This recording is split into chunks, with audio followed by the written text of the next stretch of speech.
Hello, नमस्ते, आदाब और सत श्री अकाल। मेरा नाम पूनम अग्रवाल है और एक्सप्लेन एक्स में आपका स्वागत है। दिल्ली का इलेक्शन खत्म हो गया, आप सभी को पता है रिजल्ट्स क्या है। बीजेपी पावर में आ गई है और आम आदमी पार्टी ने ये इलेक्शन लूज कर दिया है। और जहां तक हमारा सवाल है, मेरा मतलब है मेरा या कुछ सिविल सोसाइटी मेंबर्स, वो हमेशा एक चीज पे ज्यादा ध्यान देते हैं कि क्या इलेक्शन प्रोसेस फेयर तरीके से हुआ है कि नहीं। सत्ता में लोग आते जाते हैं, पॉलिटिकल पार्टीज हारती जीतती रहती है, वो तो चलता ही रहेगा, लेकिन हमारा मेन पर्पस ये होता है इलेक्शन पे नजर रखना, क्योंकि हम चाहते हैं कि इलेक्शन प्रोसेस सही तरीके से फ्री और फेयर मैनर से हो और इसी पर हमारी डेमोक्रेसी निर्भर करती है। तो जैसे कि पहले भी हमने किया है, मैंने और ADR association for democratic reform, जो कि इलेक्शन के मुद्दे पर एनजीओ जो है वो काम करती रहती है, तो इस बार लोकसभा इलेक्शंस के बारे में आपको पता ही होगा। 2024 का जो लोकसभा इलेक्शन हुआ था, उसमें वोट्स पोल्ड और वोट्स काउंटेड डेटा में डिस्क्रिपेंसीज आई थी।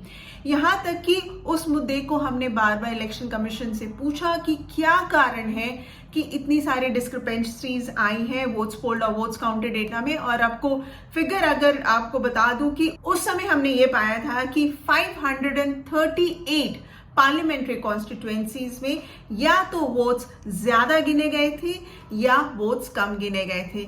इसके अलावा जो बाकी के कॉन्स्टिट्यूएंसीज थे, उसमें जो वोट्स पोल्ड और वोट्स काउंटेड का नंबर था वो मैच कर रहा था। सूरत में जहां पे इलेक्शन नहीं हुआ था, उसको छोड़कर जितने भी कॉन्स्टिट्यूएंसीज बचे थे उसमें नंबर्स एग्जैक्टली मैच कर रहे थे। लेकिन 538 पार्लियामेंट्री कॉन्स्टिट्यूएंसीज में वोट्स नहीं मैच किए।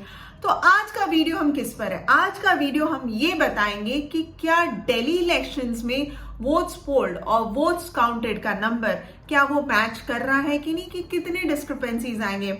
इसमें मैंने खुद ही एनालिसिस किया है, ये डेटा मैंने खुद बैठकर वोट्स पोल्ड और वोट्स काउंटेड का नंबर एनालिसिस किया और मैंने ये पाया है कि आउट ऑफ 70 असेंबली कॉन्स्टिट्यूएंसीज में 10 में वोट्स मिसमैच है। और ये 10 जो असेंबली कॉन्स्टिट्यूएंसीज हैं, उनमें से भी 8 में जो मिसमैच है वो बहुत ही कम है। कहीं पर 1 या 2 वोट्स कम या ज्यादा गिने गए हैं।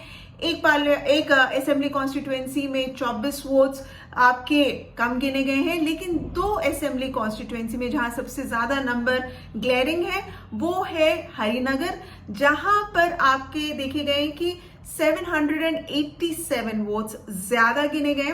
और दूसरा असेंबली कॉन्स्टिट्यूएंसी है विकासपुरी, यहां पर भी वोट्स ज्यादा गिने गए हैं, जो कि 1514 यानी कि 1514।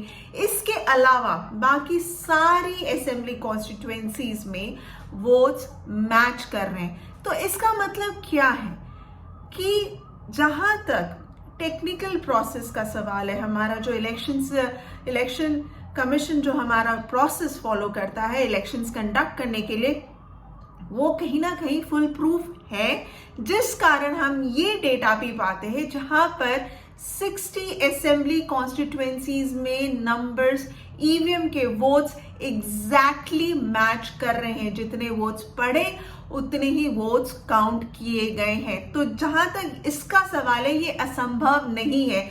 ये जो एरर या मिसमैच जो पीछे पाए गए हैं, जिसका एक्सप्लेनेशन हमें अभी तक नहीं मिला कि पार्लियामेंट्री कॉन्स्टिट्यूएंसी में 1 नहीं 2 नहीं बल्कि इतने सारे पार्लियामेंट्री कॉन्स्टिट्यूएंसीज में जो मिसमैच आए थे वो क्यों हुए थे, इस बारे में इलेक्शन कमीशन ने हमें अभी तक कोई क्लियर जवाब नहीं दिया। पहली बात। दूसरी बात, उन्होंने हमें ये भी नहीं बताया, जो कि उनकी जिम्मेदारी, कि अगर वो मिसमैच आया तो उन्हें पार्लियामेंट्री कॉन्स्टिट्यूएंसी वाइज हमें बताना चाहिए था कि ये कारण था जिस कारण वहां वोट्स कम या ज्यादा गिने गए। तो वो जवाब हमें नहीं मिला, जिसके ऊपर ऑब्वियसली लोगों को डाउट रहा। लेकिन अब जब हम ये डेटा देखते हैं तो इससे एक चीज और क्लियर हो गया कि जो आप बार बार कहते कि कई लोगों ने ये भी बोला था कि हो सकता है कुछ प्रॉब्लम हो गई होगी इसलिए मिसमैच आया, लेकिन अगर वो प्रॉब्लम उस समय हुई थी तो फिर दिल्ली इलेक्शन में वो प्रॉब्लम क्यों नहीं आई? ये दिल्ली इलेक्शन में भी सेम प्रॉब्लम आती, लेकिन यहाँ तो नंबर एग्जैक्ट मैच कर रहे 60 असेंबली कॉन्स्टिट्यूएंसी में, और बाकी जो 10 कॉन्स्टिट्यूएंसीज है उसमें भी बहुत ज्यादा मिसमैच नहीं है। सो दिस प्रूव्स कि अगर इलेक्शन प्रोसेस सही तरीके से फॉलो किया जाए तो ईवीएम के वोट्स जितने पड़ेंगे उतने ही गिने जाने चाहिए, ना कम ना ज्यादा। और अगर ऐसा कुछ होता है तो इलेक्शन कमीशन हमें बताए कि वहां पर वोट्स कम या ज्यादा क्यों गिने गए। ये तो एक मुद्दा रहा। और इसके साथ मैं ये भी बता दूं कि जहां तक आम आदमी पार्टी का सवाल है, आप सभी को पता है कि आम आदमी पार्टी के जो कार्यकर्ता है वो काफी अलर्ट भी रहे। उन्होंने इनफैक्ट फॉर्म 17C के ऊपर एक वेबसाइट भी बनाई जहां पर उन्होंने फॉर्म 17C सारे असेंबली कॉन्स्टिट्यूएंसी से कलेक्ट किया और उसे अपलोड भी करा और वो पब्लिक भी किया उन्होंने कि ये यहाँ पर कोई भी चाहे तो वो पर्टिकुलर फॉर्म 70C उस कॉन्स्टिट्यूएंसी का वो डाउनलोड करके देख सकता है। इनफैक्ट जहां तक वोट्स पोल्ड का डेटा का भी सवाल है, वो भी इलेक्शन कमीशन ने काउंटिंग के एक दिन पहले यानी रात को करीब 9 बजे 8:30-9 बजे उन्होंने अपलोड किया था। तो ये वोट्स पोल्ड का डेटा हमें काउंटिंग के पहले मिला है, ये मैंने खुद एक्सेस किया। तो ये डेटा पे कोई शक करने वाली बात भी नहीं है। This seems to be perfect in the sense कि वो उन्होंने काउंटिंग के पहले ही अपलोड किया और आम आदमी पार्टी के पास भी 17C फॉर्म सारे मौजूद है।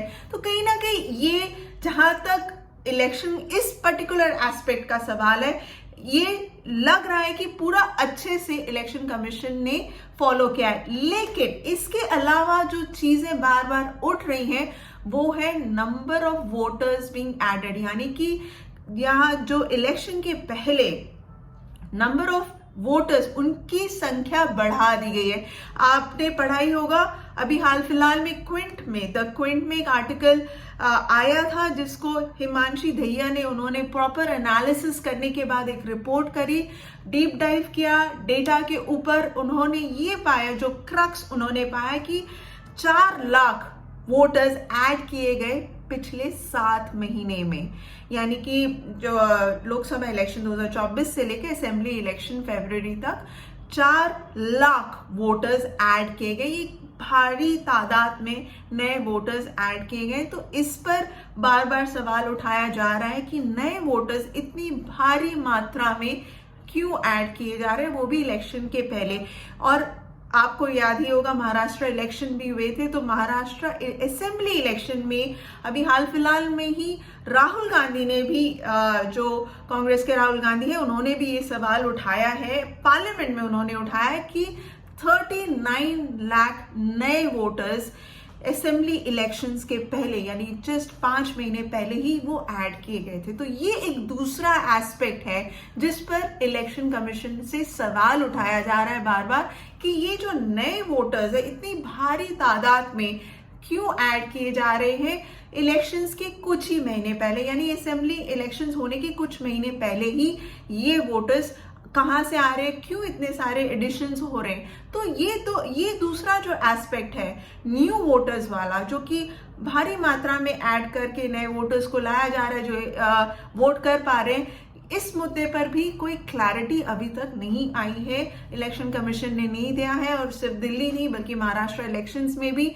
इन्होंने ये पाया कि ये नए वोटर्स आए। तो एक मुद्दा रहा वोट्स पोल्ड वोट्स काउंटेड की डिस्क्रिपेंसी का, जो कि हमें दिल्ली इलेक्शन में नहीं दिख रहा कि कहीं ज्यादा भारी मात्रा में डिस्क्रिपेंसीज आई होंगी। लेकिन इसका मतलब ये नहीं कि आगे के असेंबली इलेक्शंस में हम चौकस नहीं रहेंगे, आगे के असेंबली इलेक्शंस में भी हम इस चीज का ध्यान देंगे। लेकिन जहां तक इलेक्शन कमीशन का सवाल है कि सारा फुल फ्लेज मतलब पूरी ट्रांसपेरेंसी के साथ इलेक्शन किया जा रहा है कि नहीं, इस पे इलेक्शन कमीशन को जवाब देने की जरूरत है। एक मुद्दा नहीं बल्कि कई सारे मुद्दे बार बार उठाए जा रहे हैं। एक वोट्स पोल्ड वोट्स काउंटेड का था और अब नए वोटर्स का है। तो आशा करते हैं कि कहीं ना कहीं इलेक्शन कमीशन इन सारे सवालों को सुन रहा जरूर होगा और उस पर जवाब भी दिया जाएगा और इलेक्शन के प्रोसेस को फ्री एंड फेयर मैनर में कंडक्ट किया जाए इन फ्यूचर। आई होप आपको ये वीडियो अच्छा लगा होगा। Please do share, subscribe and like my video. Thank you so much for watching it.